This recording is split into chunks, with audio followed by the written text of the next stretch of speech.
बिस्मिल्लाहिर्रहमानिर्रहीम। अस्सलाम वालेकुम नाज़रीन, आप देख रहे हैं प्रोग्राम द लास्ट स्टार। मैं हूँ यासिर रशीद और स्टूडियो मेरे साथ मौजूद हैं सीनियर तजियाकार राना मोहम्मद अजीम साहब।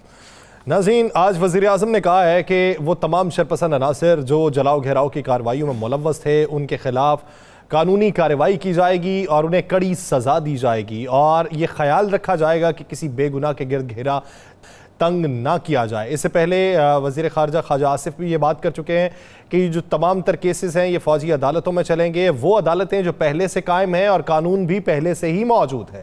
अब इस मंजरनामे को लेकर पाकिस्तान तहरीक इंसाफ के चेयरमैन इमरान खान साहब ने गैर मुल्की मीडिया से इंटरव्यू में बातचीत करते हुए ये मंगल को फिर से अपनी गिरफ्तारी के खदशे का इजहार कर दिया है। लेकिन उन्होंने ये कहा है कि मैं पाकिस्तान के अंदर पुरअमन माहौल चाहता हूँ। मैं दरख्वास्त करता हूँ कि कोई पुरतशद्दुद कार्रवाइयाँ ना करे, ना ही कोई ऐसा मंजरनामा वज़ा किया जाए।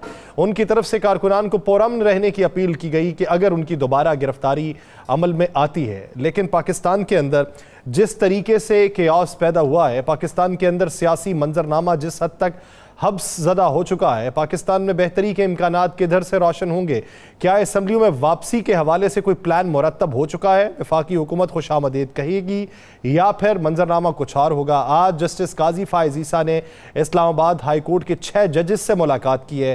कल सीजे सुप्रीम कोर्ट ने मुलाकात की थी, लेकिन इन दोनों मुलाकातों में सीजे इस्लामाबाद हाई कोर्ट मौजूद नहीं थे। कल सीजे इस्लामाबाद में ही थे, लेकिन आज के दिन वो लाहौर में मौजूद थे। पाकिस्तान का मंजरनामा क्या होगा? राना साहब की तरफ बढ़ते हैं। राना साहब, से शुरू होने वाला हफ्ता मुल्क की सियासत पे किस हद तक असरअंदाज होगा? बिस्मिल्लाहिर्रहमानिर्रहीम। अस्सलातु वस्सलामु अलैका या सय्यदी या रसूलल्लाह, अस्सलातु वस्सलामु अलैका या सय्यदी या हबीबल्लाह। यासर, आपने सबसे पहले ख़बर के तरफ तो बाद में जाते हैं। अभी आपने बात की कि वज़ीर आज़म साहब ने कहा किसी शरपसंद को नहीं छोड़ेंगे। ये तो हम सब भी कहते हैं, ये PTI भी कहती है, ये हर सियासी जमात कह रही है, और नहीं छोड़ना चाहिए किसी भी शरपसंद को, किसी सूरत में नहीं छोड़ना चाहिए, इबरत का निशाना बनाना चाहिए। क्या वज़ीर आज़म ने इसके अलावा कोई बात की है? क्या वज़ीर आज़म ने कहा है कि आवाम को सस्ती रोटी मिलेगी? क्या वज़ीर आज़म ने कहा है कि आवाम को नौकरियां मिलेंगी? क्या वज़ीर आज़म ने यह भी कहा है कि आवाम के कारोबार चल जाएंगे? क्या मेडिसन सस्ती हो जाएंगी? गरीब आदमी को रोज़गार मिल जाएगा? गरीब का बच्चा किसी अच्छे स्कूल में पढ़ लेगा? आम आदमी जो शहरी जो है वो 2 वक्त की रोटी खा लेगा? बंद फैक्ट्रियां चल पड़ेंगी? पाकिस्तान में पेट्रोल मज़ीद सस्ता हो जाएगा, चावल चीनी घी हर चीज़ सस्ती हो जाएगी, पाकिस्तान में दालों की कीमतें नीचे आ जाएंगी, पाकिस्तान में सब्जियों की कीमतें नीचे आ जाएंगी, पाकिस्तान में चिकन सस्ता हो जाएगा। क्या वज़ीर आज़म साहब का ये फ़र्ज़ नहीं है?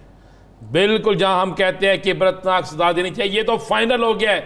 इस पर तो अब दूसरी बहस बनती ही नहीं, इस पर तो कोई और बात बनती ही नहीं।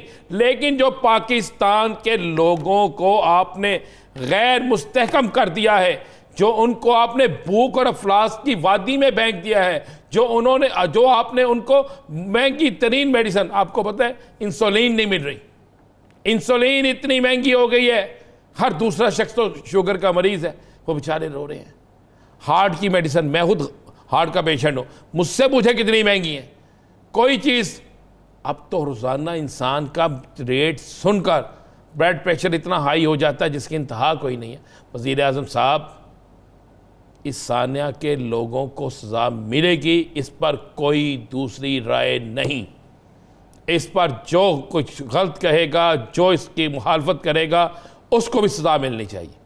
लेकिन ज़रा आपका कुछ और भी फ़र्ज़ है। फ़र्ज़ यह है आपका पाकिस्तानी कौम को रिलीफ देना।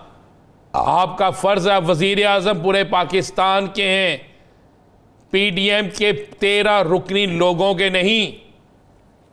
आपका फ़र्ज़ बनता है पूरे मुल्क में जो बहरान पैदा हो चुका है, सिंध में 2 दिन की कनक रह गई, गंदम रह गई है, वो आपने पूरी करवानी है। पंजाब के अंदर आटा किस रेट पे चला गया है आपको पता है? क्या आपको पता है कि चिकन नायाब हो गया है? गरीब आदमी तो चिकन का सोच नहीं सकता। मटन 2500 रुपये किलो पे चला गया है 2200 से। बीफ कितना महंगा हो गया है, क्या पता है आपको? तो ये किसने सस्ता करना? काश आज आपने एक लाहौर में मीटिंग बुलाई होती, उस मीटिंग में आप पाकिस्तानी कौम को रिलीफ देने की बात करते, उस मीटिंग में आप पाकिस्तानी कौम को सस्ती अशिया देने की बात करते, उस मीटिंग में आप नई नौकरियों की बात करते, आप कप्तान पर हंसते थे, आप कप्तान पर तंज करते थे कि नौकरियां किधर गई। तो आप बताएं नौकरियां किधर गई? आपके पास भी इतना टाइम हो गया। साहब बजट में रिलीफ के इम्कानात हैं? और कौन सा रिलीफ आपको मिल गया? कोई रिलीफ का इम्कानात नहीं है, कोई रिलीफ नहीं मिलता मुझे नज़र आ रहा। मुझे तो नज़र आ रहा है जो नया टैक्स लग रहा है उसके बाद आपका एक कारोबार था प्रॉपर्टी का, वो भी ठप जाएगा। भाई पैसा ही लोग नहीं निकाल रहे, जिनके पास पैसे थे वो पाकिस्तान से बाहर चले गए। बहुत बुरा चल रहा है सर। चेक तो करें आपका कारोबारी तबका किस मुल्क में चला गया है, सारी इन्वेस्टमेंट किस मुल्क में जा रही है। अभी इनके किसी मेहमान को बुला के आप पूछ लेंगे, वो कहेंगे जनाब पीटीआई 3 साल में बेड़ा गर्क कर गई। ओ आपने कौन सी दूध की नहरें बहा दी हैं? वो तो कर गई बेड़ा गर्क। 30 साल आप इक़्तिदार में रहे हैं, कौन सी दूध की नहरें आपने बहा दी हैं? कौन सा आपने यहाँ पे शहद जो है वो लगा दिया है? कौन सा आपने यहाँ पे ऐसा कोई प्रोजेक्ट लगा दिया है कि हर आदमी को कुछ मिल जाए? अब आवाम रिलीफ चाहती है। बहुत हो गई सियासी लड़ाई, बहुत हो गई किरदार कशी, बहुत कुछ हो गया, लेकिन अब आवाम को तो रिलीफ दे। डॉलर इसाक डॉक्टर साहब के आने से डॉलर कितना ऊपर चला गया पता है आपको? मज़ीद डॉलर ऊपर जा रहे हैं। आप किस तरफ जा रहे हैं? आवाम को कोई रिलीफ आपके पास नहीं है। अब आते हैं ज़रा बात करते हैं। आपने जो पूछा कि हफ्ता देखें, कल से फैसला कुन हफ्ता शुरू हो रहा है। आइन और कानून की बालादस्ती या सियासी ताकतों की हुकूमत, दोनों में से एक फैसले होंगे। चीफ जस्टिस साहब ने केस की समाअत रखी हुई है ना, नज़रसानी केस की, याद है ना आपको जी? वो भी समाअत होगी। इमरान खान को भी पेश होना होगा नैब के केस में। उसके बाद उस केस की समाअत होगी जो नैब कवानीन के हवाले से है। उसके बाद मैं आपको बता रहा हूँ, मेरी इत्तला है कि वो केस भी लगने जा रहा है 14 मई के हवाले से। बहुत इस हफ्ते में फैसला कुन हफ्ता ही है। इस हफ्ते में एक बहुत अहम तरीन समाअतें होनी है। समाअतें 1 घंटे के लिए हों, 101 घंटे के लिए हों, 50 मिनट के लिए, और इसी हफ्ते में आप अगले हफ्ते में, इसी हफ्ते में, एक मिनट जी ज़रा, इसी हफ्ते में हाई कोर्ट का फैसला लेकर अरकान असम्बली ने जाना है स्पीकर साहब के पास। क्या स्पीकर साहब उनको असम्बली में दाखिल होने देंगे? क्या इस्लामाबाद की पुलिस उन्हें आज़ाद रहने देगी? क्या स्पीकर उनका आर्डर लेने के बाद सुप्रीम कोर्ट के हाई कोर्ट के अहकामात पे अमल करेंगे? ये भी इसी हफ्ते में होना है। और खान साहब ने जो कहा है कि मेरी गिरफ्तारी मतवक्के है, वो भी इसी हफ्ते में है। ये फैसला कुन हफ्ता है। खान साहब के अलावा आप दीगर अफराद की गिरफ्तारियां देख रहे हैं या फिर कुछ रिहाइयां देख रहे हैं अगले हफ्ते? भाई अब रह कौन गया पीछे? नाम तो ले दे मुझे। अभी तो बहुत से कारकुनान उन्हें मतलूब हैं। वो कारकुनान, मुझे लीडरों के नाम बता दें कौन कौन सा रह गया, बता देना मुझे। जो रह गए हैं वो पार्टी छोड़ रहे हैं। बस, तो फिर जो पार्टी छोड़ रहे हैं ना, वो अपनी सियासत भी छोड़ रहे हैं। वोट इमरान खान के नाम का है, वोट नवाज शरीफ के नाम का है, वोट भट्टो के नाम का है। ये इस तरह वोट होते हैं सियासी जमातों के अंदर। सियासी लीडर जिन्होंने जमातें बनाई होती हैं उनके नाम का वोट है। यहाँ पे आप कहे कि जनाब जो छोड़ के चला गया है इसका ज़मीर जाग गया और ये चला गया। और जब इक़्तिदार के दिनों में कोई छोड़ के जाए ना, मैं उसे मानता हूँ। इक़्तिदार के दिनों में आप छोड़ के जाएं फिर मज़ा आता है। आप जब बुरा वक्त आया तो आपने छोड़ दिया, आपको सब बुराइयां नज़र आ। हाँ, 9 मई 7 मई बहुत बुरा दिन था, नहीं होना चाहिए था। जिन्होंने किया उन्होंने पाकिस्तान पे हमला किया, नहीं होना चाहिए था।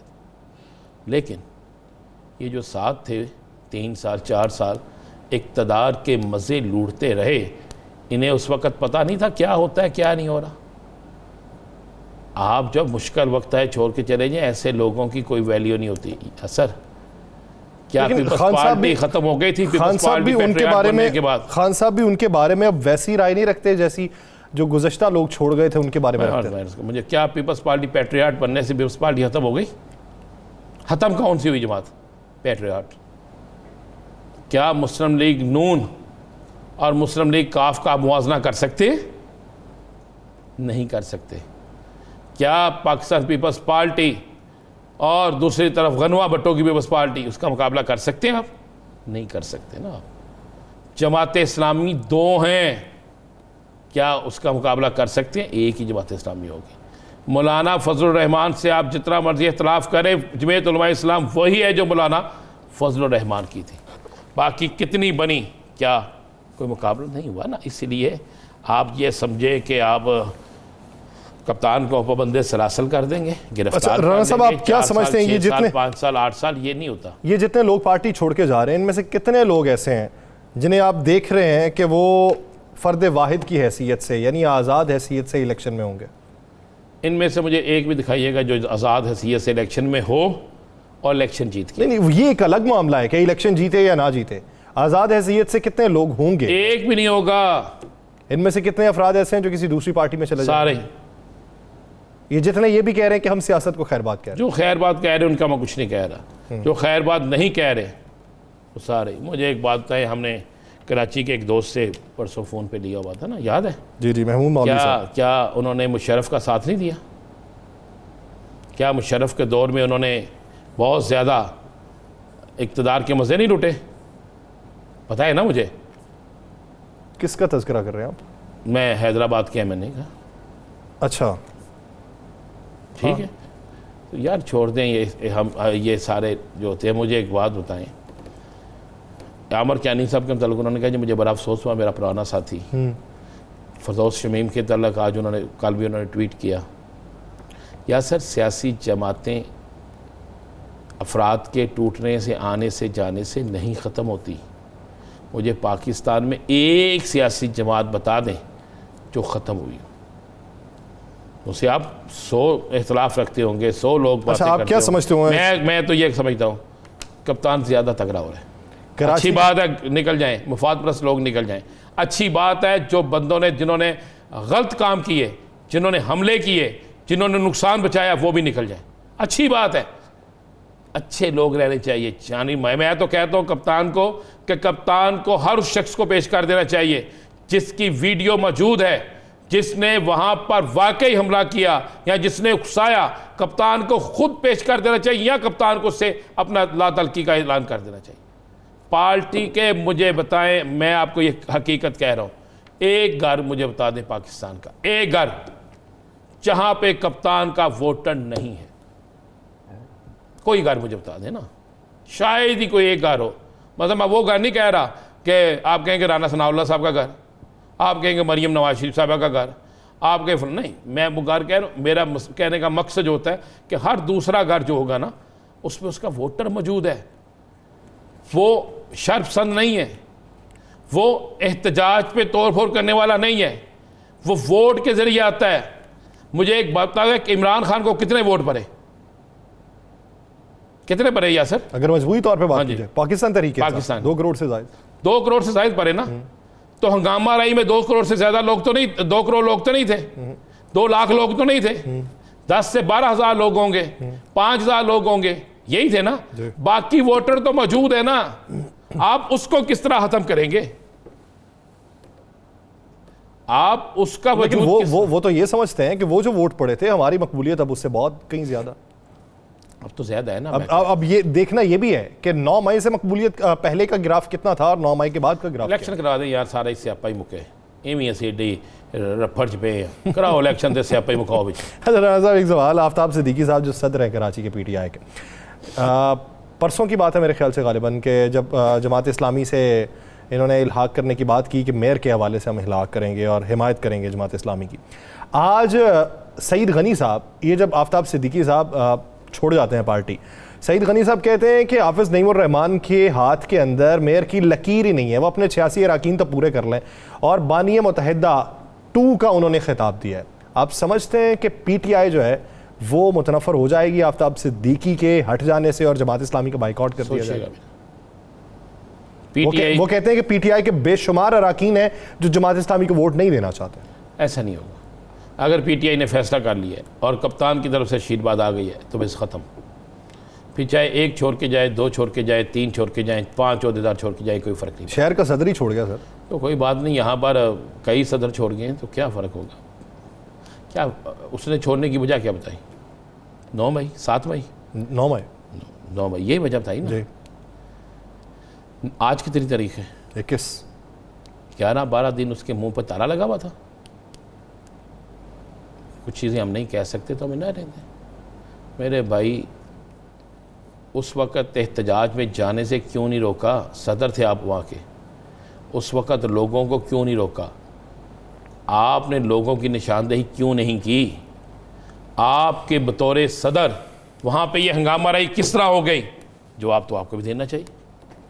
इसी तरह लाहौर की क़यादत को जवाब देना चाहिए, पंजाब की क़यादत को जवाब देना चाहिए, मियाँ वाली की क़यादत को जवाब देना चाहिए, पिंडी की क़यादत को जवाब देना चाहिए, जहाँ जहाँ ये पेशावर की क़यादत को जवाब देना चाहिए। ये छोड़ दें यासर, वक़्त को गुजरने दें। ये हफ़्ता जो है बड़ा अहम हफ़्ता है। अच्छा, वज़ीर आज़म की चौधरी शुजात साहब से मुलाकात को किस तनाज़ुर में देखते हैं? पहले तो मुझे ये बताएं, समझ आ गई होगी क्या कहा उन्होंने? यार ना करें।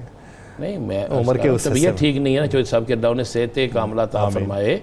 मैं कह रहा हूँ कि वो बड़े स्लो बोलते हैं। उनकी मुलाकात है, वो देखें पाकिस्तान में अगर कुछ लोग किसी सियासी जमात की तरफ धकेले जाएंगे या ख़ुद जाएंगे तो वो मुस्लिम लीग काफ होगी।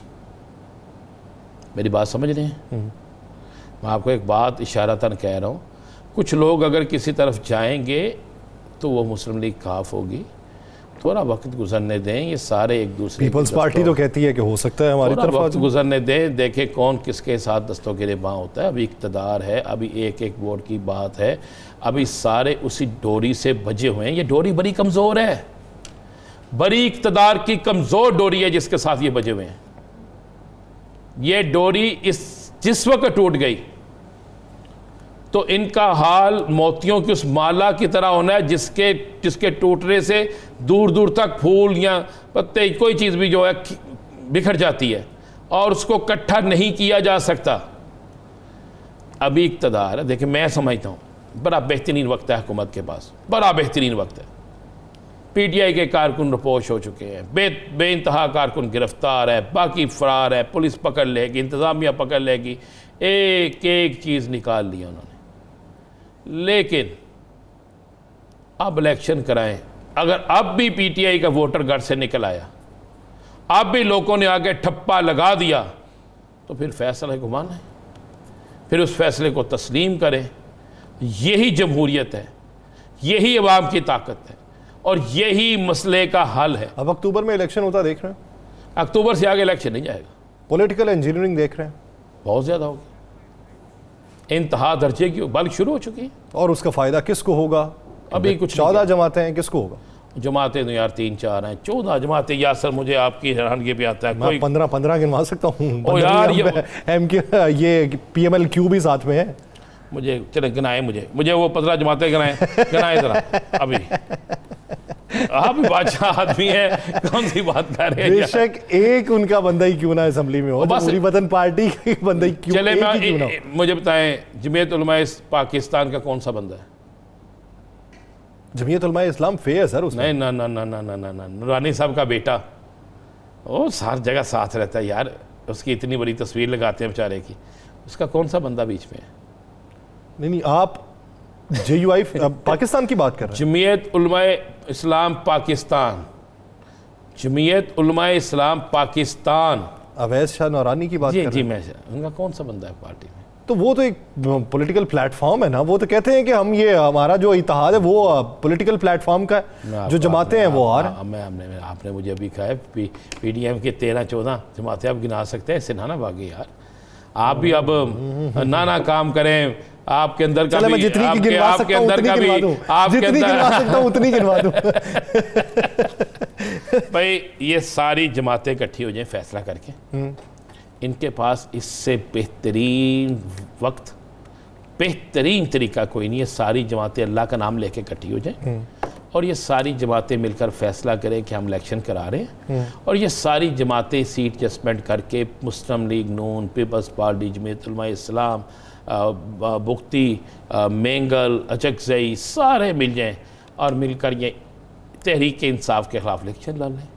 अगर ये सारे मिलकर इलेक्शन में कामयाब हो जाते हैं तो तहरीक इंसाफ का गिरता हुआ ग्राफ नजर आ जाएगा। और अगर ये सारे इलेक्शन दीगर आपकी कामयाबी दिखाई दे देगी। अगर ये इलेक्शन लड़ के नहीं जीत सकते तो फिर इनको अपनी सियासत से तौबा करके फैसला कर लेना चाहिए कि 5 साल जिसका इक़्तिदार है उसको रहने, जिसका इक़्तिदार है उसी को रहने दें। ज़बान खल्क़ को नकार है खुदा समझे। नाज़रीन, इसी सियासी में मजीद बात करेंगे, लेकिन एक शॉर्ट ब्रेक के बाद कहीं नहीं जाएगा। Stay with us.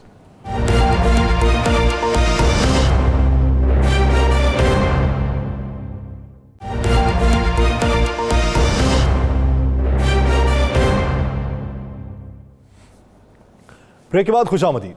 नाज़रीन, इस वक्त पाकिस्तान में सियासी इस्तेहकाम जो है ये बुनियादी तौर पे ज़रूरत है, लेकिन आईन व कानून की हुक्मरानी भी पाकिस्तान की ज़रूरत है, मईशत की बेहतरी भी पाकिस्तान की ज़रूरत है, नए इलेक्शन भी पाकिस्तान की ज़रूरत है। तो इसी मंजरनामे में वफाकी हुकूमत के पास अब आइंदा का प्लान क्या है?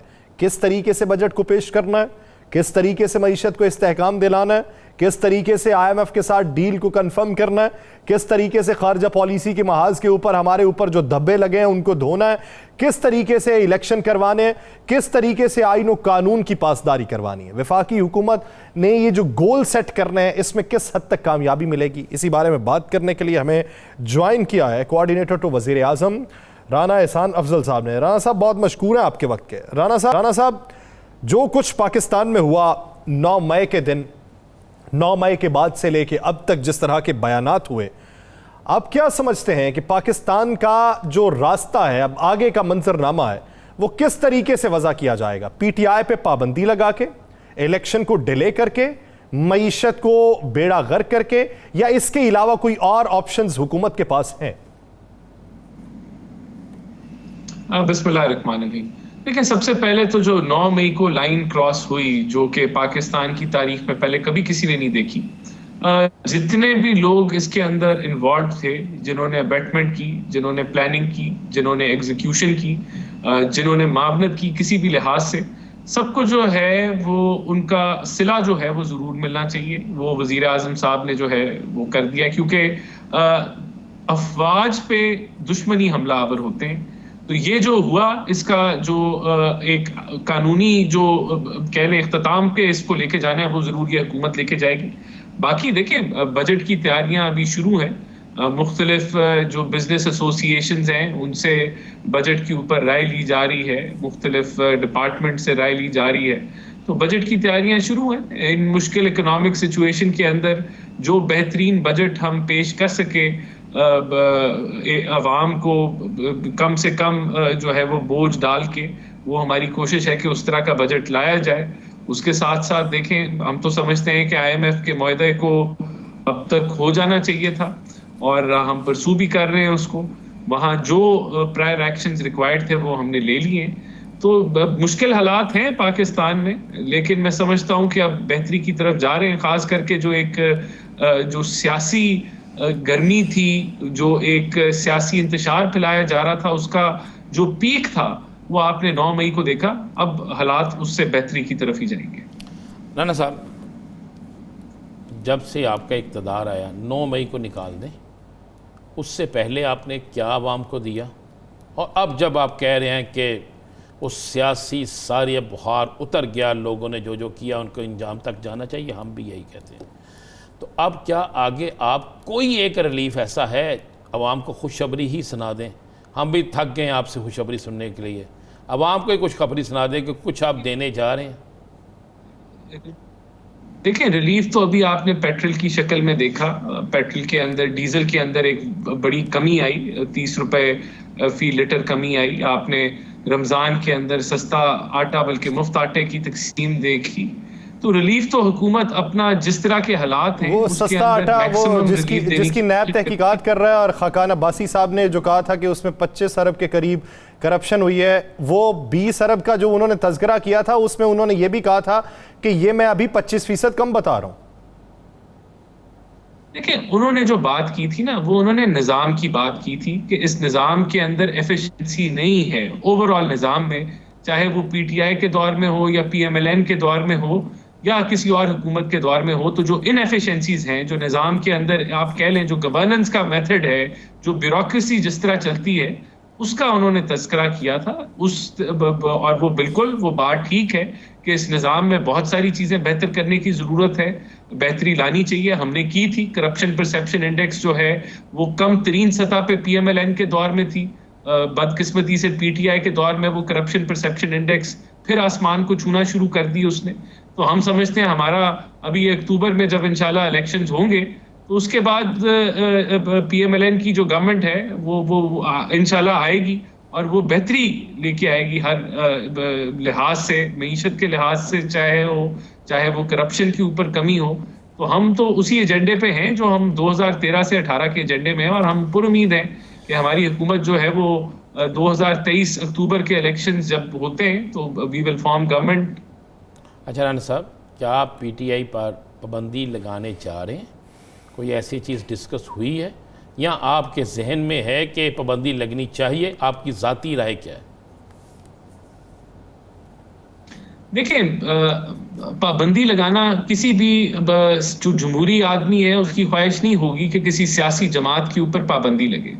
लेकिन अगर कोई सियासी जमात जो है वो फौजी तनसीबात के ऊपर हमलावर होती है तो और वो और एक मंसूबा बंदी के तहत होती है, और आप देखें ये एक वक्त के अंदर 6 शहरों के अंदर फौजी तनसीबात के ऊपर हमला हुआ एक साथ इकट्ठे, तो ये कोई एक छोटा मामला नहीं है।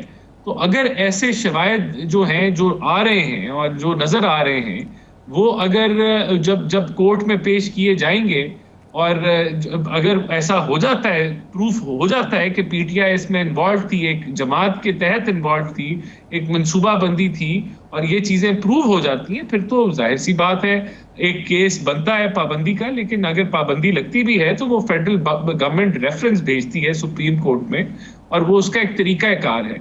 वो अगर वो उस पर पूरा उतरे, जो कि बज़ाहिर अब तक लग रहा है कि जो अभी तक शवायद आ रहे हैं कि ये एक मुनज़्ज़म जो है चलें, ये तो आपकी राय जान रहे थे राना साहब, लेकिन आप ये खबर दीजिए कि क्या वफाकी हुकूमत वो रेफरेंस भेज रही है?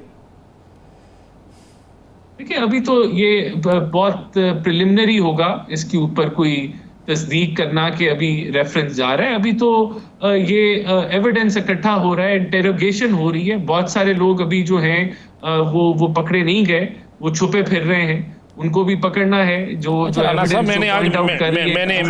मैंने आज बड़ी चीज़ें देखी, बेचारे कई जर्नलिस्टों की तस्वीरें भी आपने दे दी हैं, उसमें जो कवरेज करने गए थे आपने उनको भी कहा कि इन्हें भी गिरफ़्तार करें। कई जर्नलिस्टों को घरों से उठा भी लिया गया है, कई जर्नलिस्टों को बाद में बड़ी मुश्किल से हमने रिलीज़ भी करवाया है, और कुछ जर्नलिस्टों को और भी पकड़ने की कोशिश की जा रही है। उनकी मैंने आज तस्वीरें देखी हैं। GNN के डिप्टी ब्यूरो चीफ़ हैं, बेचारे वो ड्यूटी पे थे। देखिए, हम सब वहाँ पे ड्यूटी पे होते हैं। ड्यूटी वाला जर्नलिस्ट जो है वो 100 दफ़ा वहाँ से फ़ोन करके दफ्तर बताएगा ये काम हो गया, ये हो गया, ये हो गया। ये उसका फ़र्ज़ है ना।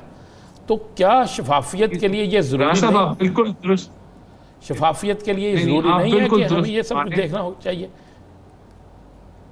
नहीं, राना साहब आप बिल्कुल दुरुस्त फरमा रहे हैं। फैसलाबाद में भी जो है वो कुछ लोग नहीं बल्कि दर्जन की तादाद में लोग जो चाहे वो जर्नलिज्म के थे या वैसे राहगीर थे, उनको छोड़ा जा रहा है। ये तहकीक जो है जो जिस तरह जिसके ऊपर कोई एविडेंस नहीं है और जो साबित कर देता है कि वो जर्नलिस्ट है, उनको फौरी तौर पे छोड़ा जा रहा है। और अगर कोई ऐसे जर्नलिस्ट जो हैं जो कि वहाँ रिपोर्टिंग कर रहे थे और उनको हिरासत में लिया गया है, इस चीज़ का मैं भी आगे फॉरवर्ड करूंगा, लेकिन वो बिल्कुल वो ऐसे कोई टारगेट नहीं है, उनको छोड़ दिया जाएगा, आप यकीन रखें। लेकिन ये उनको, पुलिस को मैं आपके प्रोग्राम के प्लेटफॉर्म से भी यही कहूंगा कि ऐसे जर्नलिस्ट जो हैं जो कि रिपोर्टिंग कर रहे थे, वो तो अपनी ड्यूटी पूरी कर रहे थे, उनको फौरी तौर पर छोड़ देना चाहिए।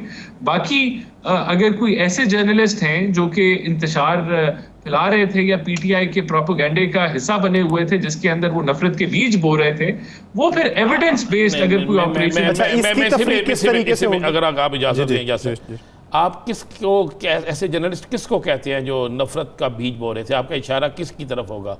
कोई नाम तो आपके जहन में होंगे ना?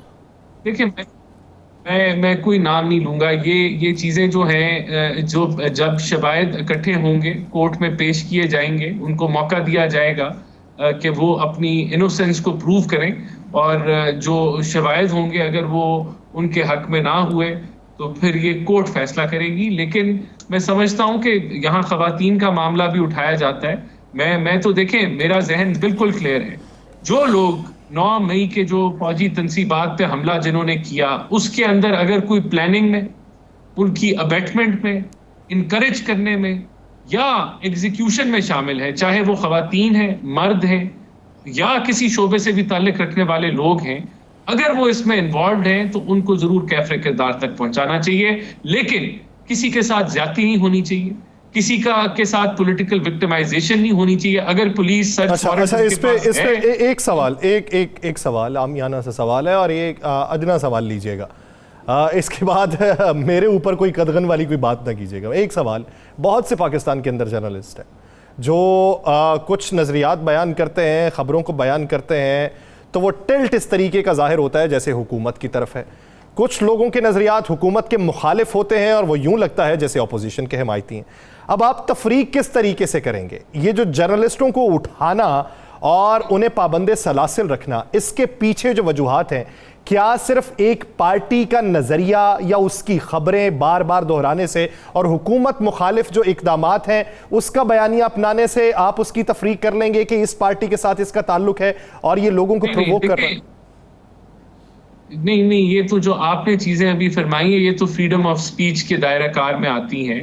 और जर्नलिज्म जो है वो क्रिटिसिज्म भी कर सकते हैं, जिस मर्जी जमात की पॉलिसी को क्रिटिसाइज करें, उसको बिल्कुल उखाड़ फकाड़ें, जो मर्जी करें, ये वो चीजें नहीं है। लेकिन अगर जो है बेबुनियाद फौज के खिलाफ प्रोपेगेंडा अगर किसी ने किया है और उसकी कोई एविडेंस नहीं है, राना अफजल साहब, पाकिस्तान के कौमी इदारों के खिलाफ कोई शख्स भी प्रोपेगेंडा करेगा, वो किसी जमात से, किसी सहाफ़ती इदारे से तल्लक रखता हो और गलत प्रोपेगेंडाकार हो, हम कभी उसकी सपोर्ट नहीं करेंगे और हम खुद चाहते हैं कि उसका एहतसाब हो। लेकिन आप चूँकि वज़ीर आज़म साहब के कोऑर्डिनेटर हैं, आपसे एक रिक्वेस्ट है कि कोशिश कीजिएगा इस प्रोग्राम के बाद सिर्फ पंजाब पुलिस से पूछिएगा कि आपने कल लाहौर शहर के 3 जर्नलिस्टों के साथ क्या किया। सिर्फ पूछ लीजिएगा, सिर्फ ये पूछ लीजिएगा, बिल्कुल पूछ लीजिएगा। और अगर आपका ज़मीर गवारा करे तो उनसे कहिएगा कि जो आपने किया है करने वालों को सजा जरूर दें।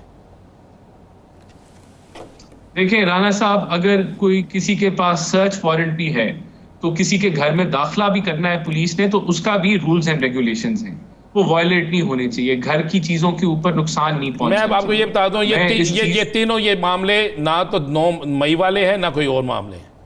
मामले सिर्फ ये है कि उन जर्नलिस्टों ने हुकूमत की फेवर में बात काम की है, बस ये सजा है। चले, मैं जरूर इसको चेक करूंगा और अगर तो कोई ज्यादती हुई है तो नहीं होनी चाहिए। तो वो जो ज्यादती माजी करीब में हुई इन वाकयात के बाद उस्मान डार के घर के ऊपर जिस तरीके से धावा बोला गया, फिर मनाजिर कुछ ऐसे भी हैं कि हाथ तक उठाया गया ख़वातीन के ऊपर, तो उसकी मजम्मत भी कर देनी चाहिए। जहाँ पे हमें कौमी इमलाक ज़रूरी है, वहाँ पे घरों में माएँ बहनें भी ज़रूरी हैं, उनका इज्जत और उनका तकद्दुस भी ज़रूरी है। देखिए, बिल्कुल आप ठीक फरमा रहे हैं। किसी भी फर्द की जो पर्सनल प्रॉपर्टी है उसको डैमेज नहीं कोई कर सकता। और अगर देखें, लेकिन यहाँ मैं ये जरूर कहूँगा, हाथ तो किसी खातून पे नहीं उठाना चाहिए। लेकिन जब पुलिस किसी के आए घर में सर्च वारंट के साथ आए तो फिर रुकावट नहीं डालनी चाहिए। कानून फिर लेडीज पुलिस एहलकार भी तो साथ में होनी चाहिए ना राना साहब? बिल्कुल होने चाहिए, लेडीज पुलिस एहलकार होने चाहिए। लेकिन मैं वैसे एक बात कर रहा हूं कि एक ट्रेंड बन चुका है पाकिस्तान में कि हम पुलिस को चैलेंज करते हैं, हम पुलिस को ओए कहते हैं, हम पुलिस को का वो जो एक रेट है ना, उसकी हमने मिट्टी कर दी है। आप दुनिया में देखें, अमेरिका में देखें, किसी की जुर्रत नहीं होती कि वो पुलिस के आगे रेजिस्ट करे। जो रेजिस्ट करता है उसको फौरी गिरफ्तार कर लिया जाता है। लेकिन ह्यूमन राइट्स प्रोटेक्टेड रहने चाहिए, खवातीन का की रिस्पेक्ट कायम रहनी चाहिए, लेकिन वही रिस्पेक्ट पुलिस को भी देनी चाहिए। बेशक अगर मेरे पे कोई इल्जाम है, मेरे पे कोई FIR है, तो मुझे खुद गिरफ्तारी अपनी पेश करनी चाहिए। ये ट्रेंड फर्ज बनता है सियासतदानों के ऊपर कि वो कायम करें, बजाय कि वो आवाम को ये सिखाएं कि पुलिस को हमने उससे लड़ना है, उसको हमने चैलेंज करना है, ये बहुत गलत एक ट्रेंड बन चुका है पाकिस्तान में। अच्छा राना साहब, ये हम बात किसी और तरफ निकल गई। अब आपके रास्ते भी बड़े क्लियर हैं, इलेक्शन करा दें। आप समझते हैं कि आपकी सबसे बड़ी मुखालिफ सियासी जमात जो है अब वो खुडे लेन लग चुकी है, इलेक्शन कराएं ताकि अवाम को राय का इजहार मिल जाए और अवाम फैसला कर दे कि कौन ठीक है कौन गलत है। करा दें इलेक्शन। अब इसमें तो प्रॉब्लम ही कोई नहीं है। देखिए इलेक्शन इंशाल्लाह अक्टूबर में हो जाएंगे। हम तो पहले दिन से कह रहे थे कि इलेक्शन चले। अब राना साहब एक और काम कर लेते हैं, अल्लाह आपकी ज़िंदगी रखे और हमें भी अल्लाह मौका दे। अगर अक्टूबर में इलेक्शन ना हुए तो क्या राना अली अफजल सबसे पहले आवाज़ बुलंद करेगा?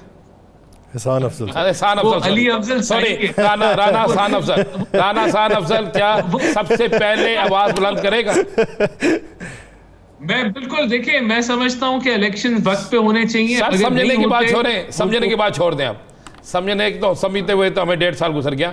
ये समझा दें, आज आपने बात की, हमेशा आप बड़ी खुली डुली बात करते हैं, तो क्या राना एहसान अफजल साहब जो है अपने वालिद साहब की तरह फिर डट जाएंगे, खड़े हो जाएंगे कि मैं बेअसूली के साथ नहीं हूँ? देखिए बिल्कुल मैं समझता हूं कि ये मैंने क्लिप रखना है, मैंने ये क्लिप रखना है, मैंने ये क्लिप संभाल के रखना है।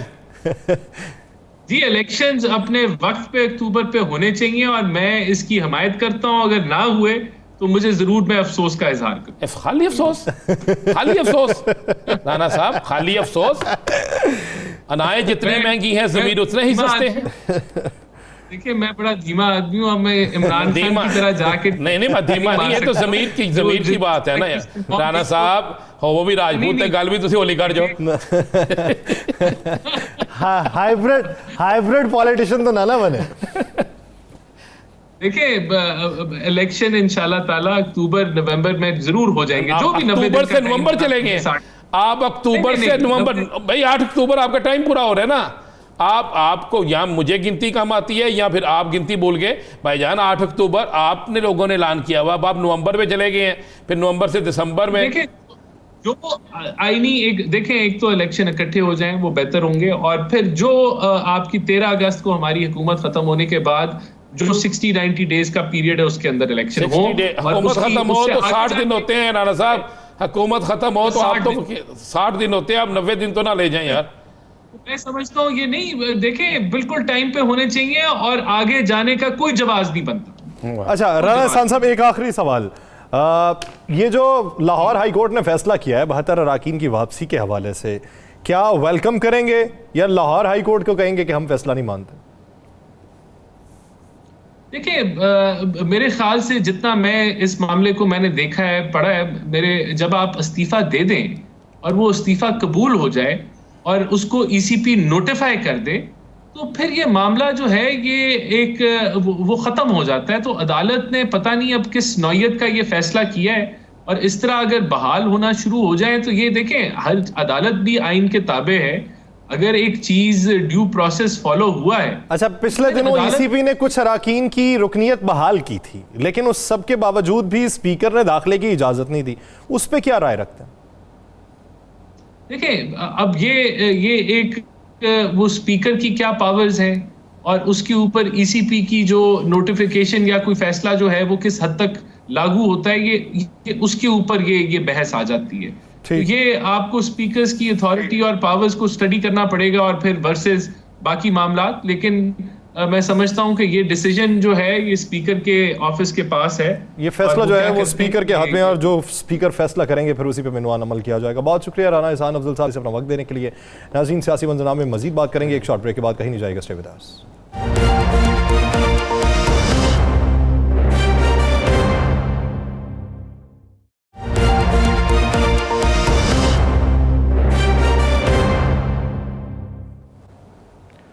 ब्रेक के बाद खुशामदीद। नाज़रीन, वफाकी इत्तेहादी जमातें वो इलेक्शन के हवाले से क्या सोचती हैं, जो बल्दियाती निज़ाम है उसकी तरवीज के हवाले से क्या सोच विचार इस वक्त चल रही है, पाकिस्तान में आईन कानून की हुक्मरानी किस तरीके से होगी, इसी बारे में बात करेंगे। हमें ज्वाइन किया है सूबाई वज़ीर सिंध तैमूर तालपुर साहब ने।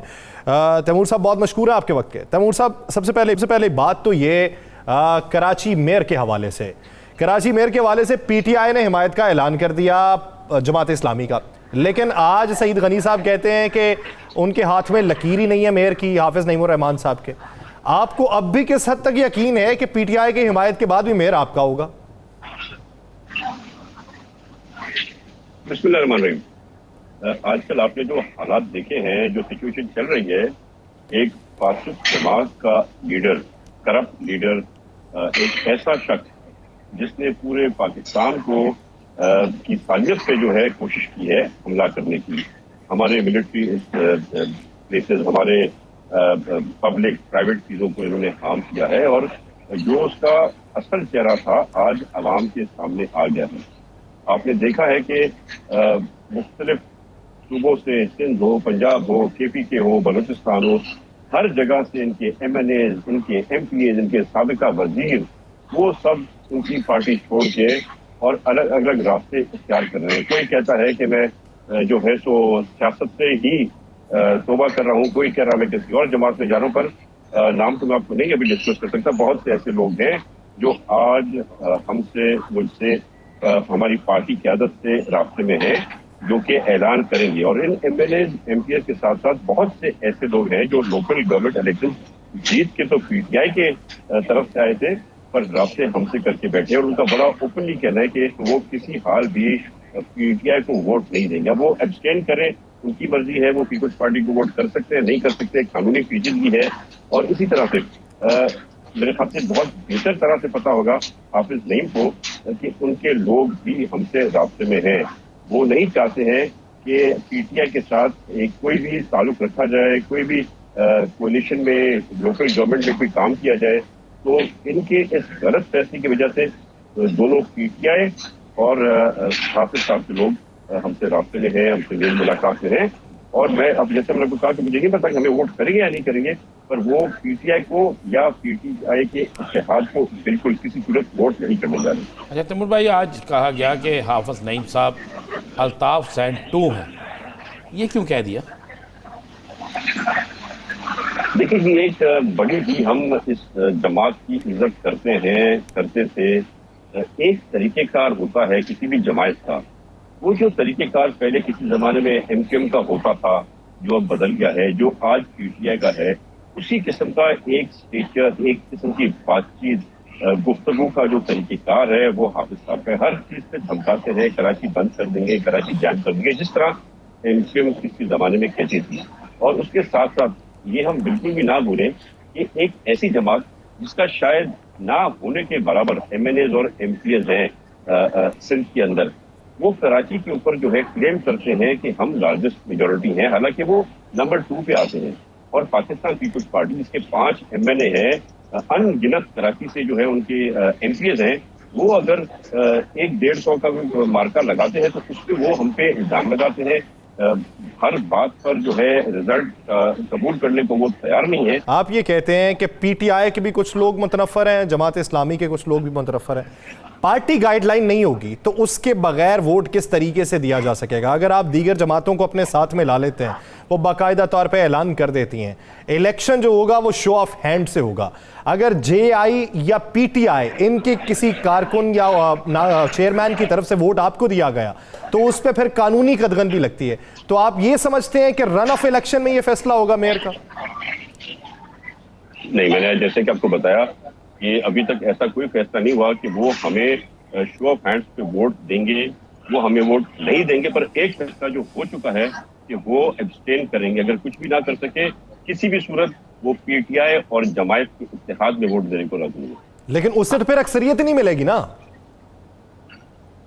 जब उनके लोग उनको वोट देने के लिए आएंगे ही नहीं, पीपल्स पार्टी के पास बैठे हुए होंगे, शो ऑफ हैंड करें ना, तो इससे तो हमारी है ऑलरेडी। अगर उनके मेंबर्स टर्न अप ही नहीं करते, रिफ्यूज कर देते पार्टी क़यादत को कि हम हाफिज नईम को वोट देने को तैयार नहीं है, तो फिर क्या होता है? नहीं, इसमें तो कानून जो है, जो कानून मौजूद है, उस कानून के तहत तो वो नाअहल हो जाएंगे। वो नाअहल होंगे अगर उन्होंने किसी और को वोट किया। अगर उन्हें वोट से अगर पार्टी का पार्लिमानी लीडर जो है वो फैसला करता है कि आपने वोट इसको देना है और उसके बावजूद वो वोट नहीं देते, तो आपको याद होगा कि यही हिसाब पंजाब असम्बली में हुआ था और यही हिसाब जो है वफाक के अंदर भी हुआ था। ये तो फ्लोर क्रॉसिंग तो होगी ना। देखिए राना साहब, ये मैं आपको बता रहा हूँ कि ये लोग अपने जो है इस फैसले पे अटल हैं, वो कोई भी कॉन्सिक्वेंस फेस करने को तैयार है। बात इस मुल्क की है, बात इस मुल्क के साथ प्यार करने की है। जो भी शख्स मैं समझता है कि इमरान नियाज़ी गलत है, उसने रियलाइज कर लिया है, तो उसको चेयरमैन बिलावल ने भी वेलकम किया है, उसको प्रेसिडेंट जरदारी भी वेलकम करते हैं, उसको मोहम्मद अली शाह साहब ने on the floor of the house in assembly के सेशन में वेलकम किया था। बहुत शुक्रिया तैमूर तालपुर साहब इस हवाले से अपना वक्त देने के लिए। नाज़रीन, प्रोग्राम का वक्त खत्म हो जाता है, आपसे मुलाकात होगी अगले हफ्ते। अपना बहुत सा ख्याल रखिएगा। अल्लाह ने के बाद।